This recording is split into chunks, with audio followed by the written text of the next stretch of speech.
जय हिंद साथियों, मैं अंकित कुमार यादव आप सभी का स्वागत करता हूं सृष्टि ज्ञान केंद्र में, जहां हम पढ़ रहे हैं कक्षा 11वीं के इतिहास को और जिसमें चल रहा अध्याय 4 जिसका नाम है तीन वर्ग। जिसमें अभी तक हमने ये समझ लिया है कि यूरोपीय समाज में किस प्रकार से मध्यकाल में वर्गीकरण होता है और ये वर्गीकरण किस प्रकार का होता है और इसमें किस प्रकार से समाज का शोषण किया जाता है। आपने तीनों वर्गों से मैंने आपको परिचित करा दिया है। पहला वर्ग पादरी वर्ग था, दूसरा वर्ग अभिजात वर्ग था और तीसरा वर्ग आपका कृषि वर्ग था, कृषक वर्ग जिसे कहते हैं, या मजदूर वर्ग था। ठीक है, इनसे आप वाकिफ हो चुके हैं। आपने सामंती व्यवस्था के दोष भी समझ लिए और गुण भी समझ लिए। दोष तो ज्यादा ही है, गुण तो नामात्र के हैं। ठीक है, अब हम चल रहे हैं उससे आगे की कहानी को जानने और समझने।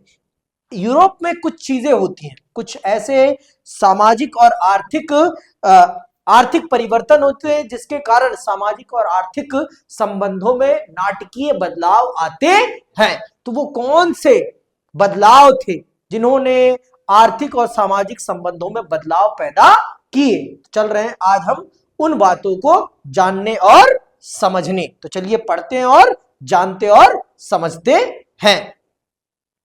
यूरोपीय समाज के प्रथम दोनों वर्ग विशेषाधिकार युक्त वर्ग थे। आपको पता है, पहला वर्ग पादरी वर्ग, दूसरा वर्ग आपका अभिजात वर्ग। ये दोनों ही विशेष अधिकारों से संपन्न थे। इनके पास स्पेशल राइट्स थे। इनके पास क्या थे? Special rights. ठीक है, इनकी स्थिति और विशेषाधिकारों में परिवर्तन ना हो, इसके लिए इन्होंने सामाजिक व्यवस्था को स्थिर और अपरिवर्तनीय बनाए रखने के प्रयास किए। परंतु बहुत सारी परिस्थितियां और कारक ऐसे उपस्थित होने लगे जिनके परिणाम स्वरूप इस अवस्था में बदलाव आया। हम उन परिस्थितियों, प्रक्रियाओं अथवा कारकों का संक्षेप में वर्णन करेंगे। देखो, जो विशेषाधिकार संपन्न व्यक्ति होता है वो सदैव चाहता है कि वो सदैव विशेषाधिकार संपन्न बना रहे। लेकिन परिस्थितियां नाम की भी कोई चीज है। परिस्थितियां चीजों को बदल देती हैं।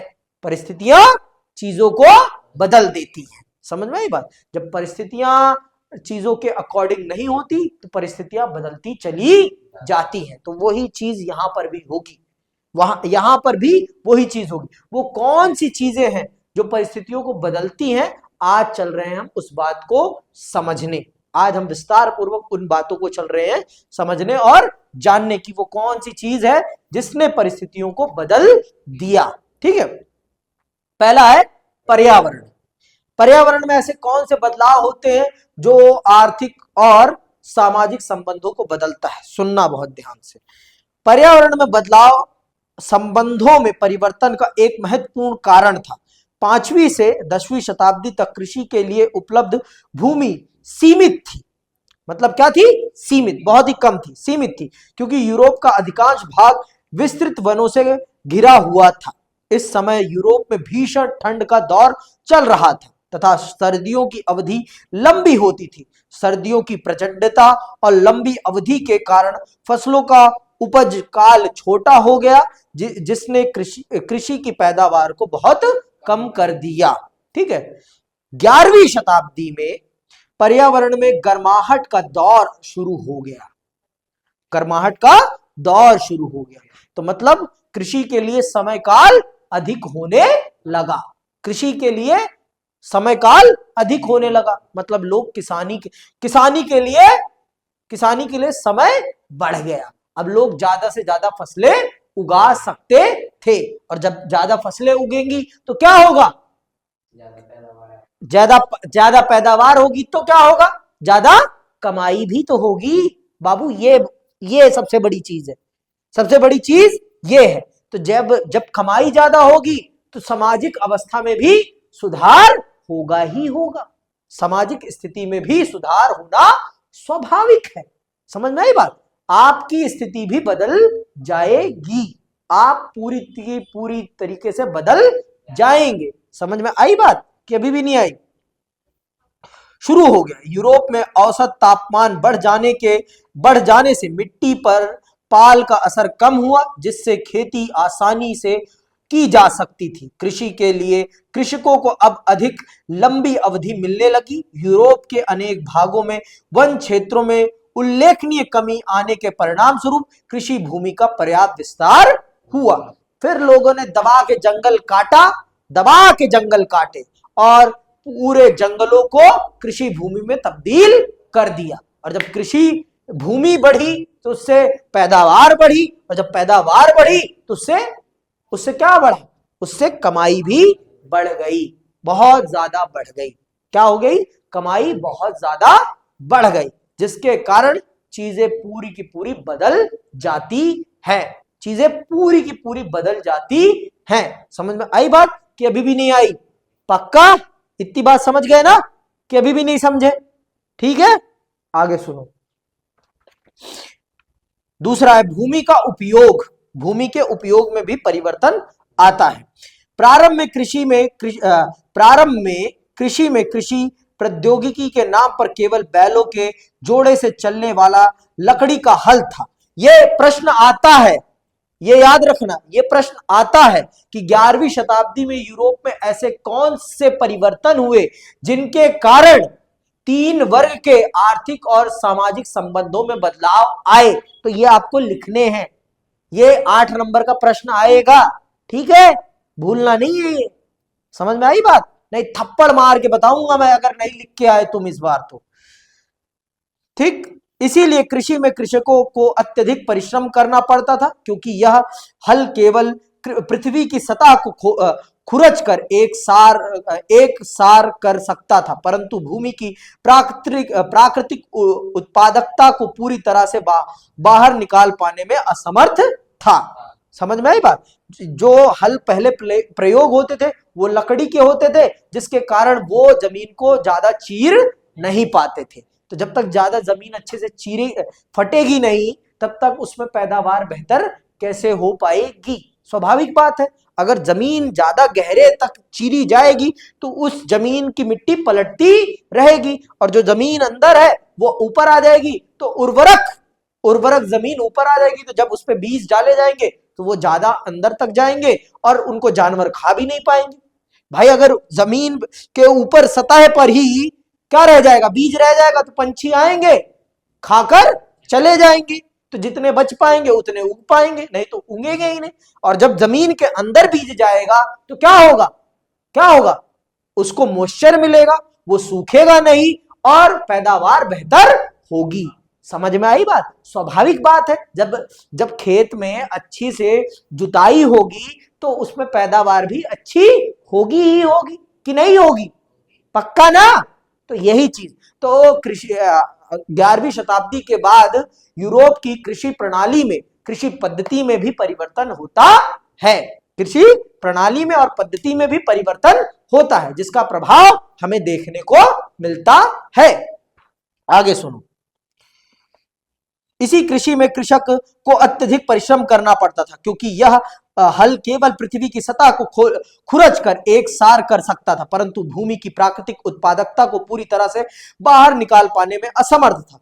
फसल चक्र के लिए जो पद्धति अपनाई जा रही थी वह प्रभावी नहीं थी। इसमें भूमि को 2 भागों में बांटकर एक बार उस पर खेती की जाती थी तथा दूसरा आधा भाग खाली पड़ा रह जाता था। इस व्यवस्था के परिणाम स्वरूप भूमि की उर्वरकता का हश्र भी हुआ और अकाल भी पड़ने लगे। अकालों के बार बार पड़ने और दीर्घकालिक कुपोषण से कृषकों और अन्य निम्न वर्ग का जीवन अत्यधिक कष्टालु हो गया। तो मतलब जब इस प्रकार की स्थितियां थी, जब कृषि अच्छी नहीं होती थी तो पैदावार भी बहुत कम होती थी, और पैदावार कम होती थी तो लोगों का पेट भी नहीं भरता था, तो अकाल पड़ जाता था, लोग मरने लगते थे, भुखमरी फैल जाती थी, कुपोषण फैल जाता था, बीमारियों के कारण अन्य प्रकार से लोग मर जाते थे। कौन लोग मरते थे? कृषक वर्ग के लोग मरते थे। गरीब लोग ही मरेंगे, अमीर तो मरेंगे नहीं।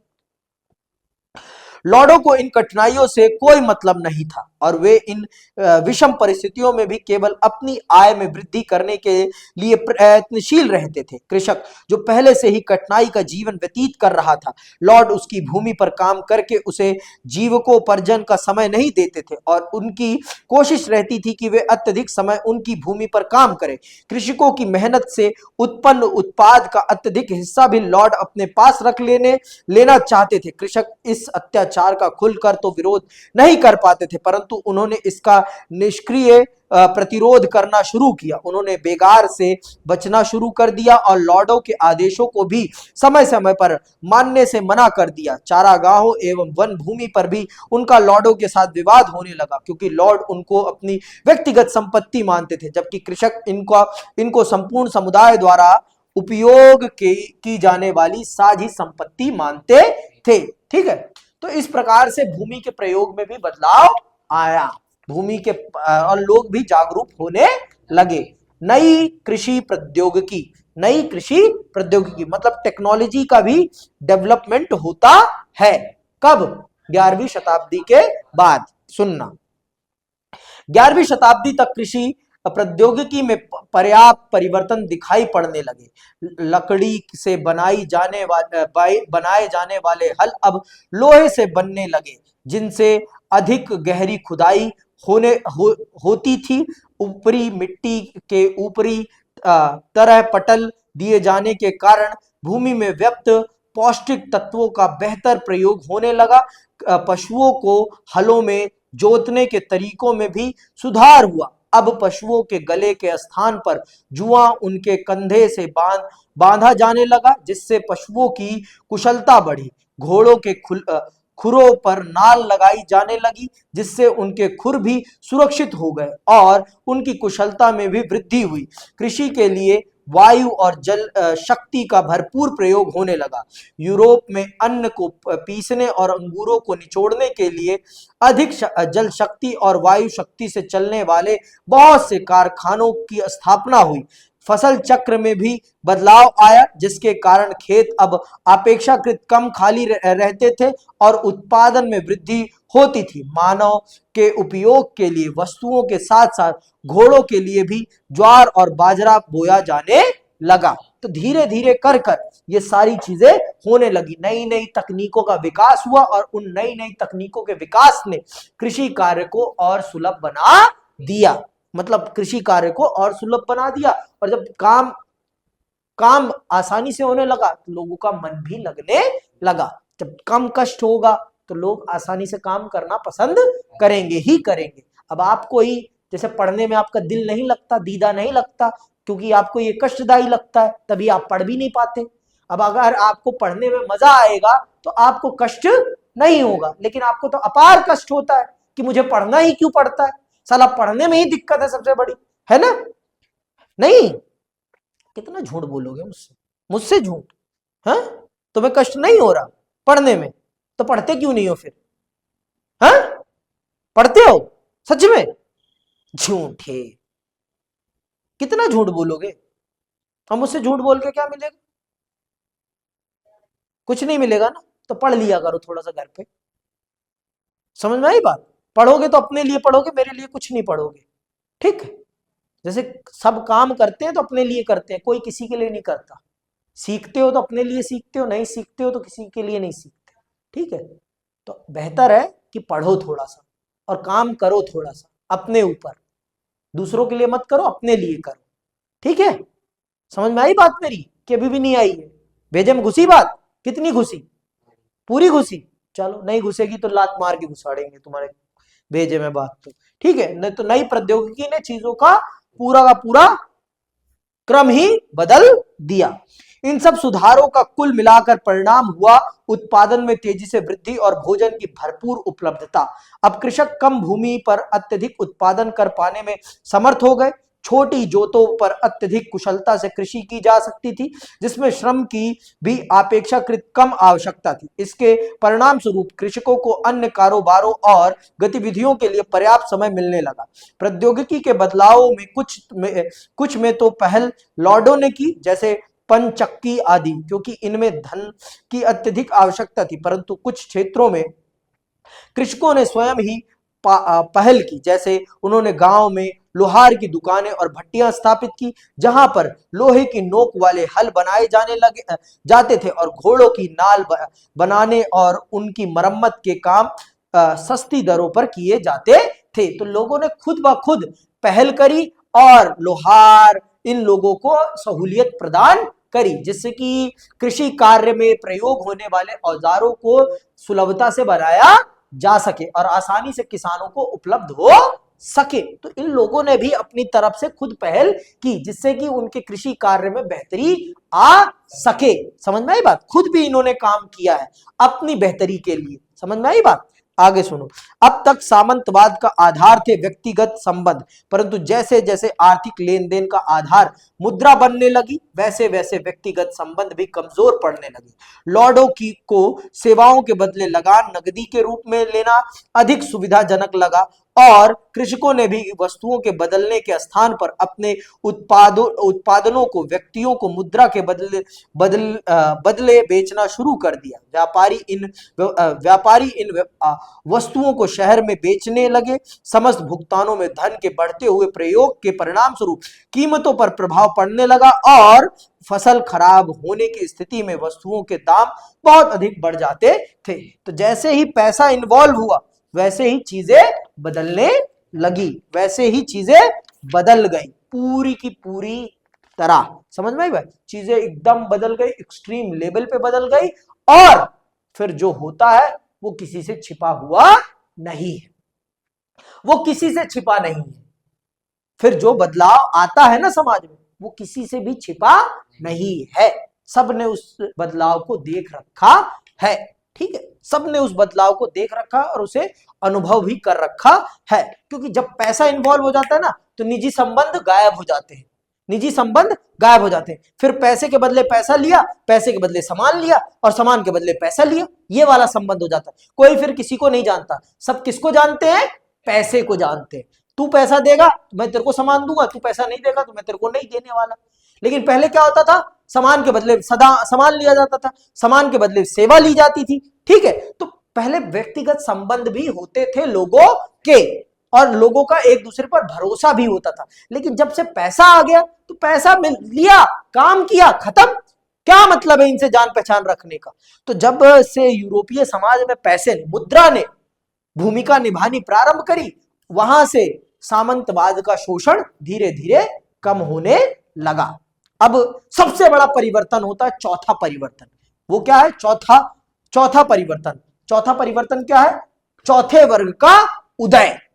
तीन वर्ग थे अभी तक, अब एक नए वर्ग का उदय होता है और ये वर्ग कौन सा है? नगरवासी और नए नगर। नगरवासी और नए नगर। और इसने तो पूरा का पूरा नाटकीय परिवर्तन ही कर दिया। कहां? यूरोप में। समझ में आई बात? सुनो ध्यान से। सामंतवाद का आर्थिक आधार था कृषि। आर्थिक आधार था कृषि, इसीलिए सामंतवाद के उदय के साथ साथ व्यापार और नगरों का पतन भी हुआ। सामंती व्यवस्था में उत्पादन किसानों और लॉर्डों तथा उनके सेवकों के अस्थायी उपयोग के लिए होता था। लोगों की गैर कृषि वस्तुओं जैसे कपड़ा आदि की आवश्यकता गांव में ही या नियमित रूप से लगने वाले मध्यकालीन मेलों से ही पूरी कर ली जाती थी। मेलों में कृषि की वस्तुओं का विनिमय गैर कृषि की वस्तुओं के साथ किया जाता था। ये गैर कृषि की वस्तुएं दस्तकार सरल औजारों और उपकरणों के द्वारा तैयार कर लेते थे। इस अर्थव्यवस्था में नगरों की कोई विशेष आवश्यकता नहीं थी। परंतु धीरे धीरे नगरों के महत्व में वृद्धि होने लगी, जिसके कई कारण थे। पहली बात तो यह कि 11वीं शताब्दी में जब कृषि का विस्तार हुआ और वह अधिक जनसंख्या का भार सहने में सक्षम हुई, तो नगर फिर बढ़ने लगे।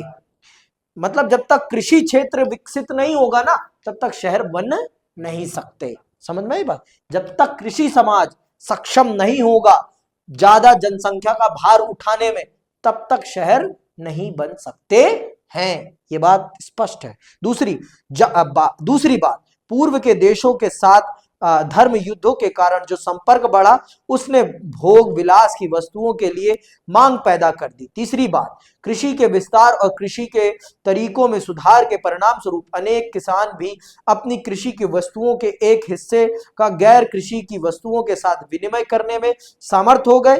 इन परिवर्तनों ने शिल्पों और व्यापार के विकास को प्रोत्साहित किया और नगरों को जन्म दिया।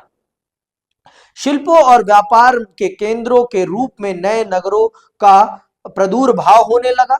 प्रारंभ में कुछ किसान खेती करने के साथ दस्तकारी में भी लग गए, परंतु धीरे धीरे वे पूर्णकालिक दस्तकार बन गए।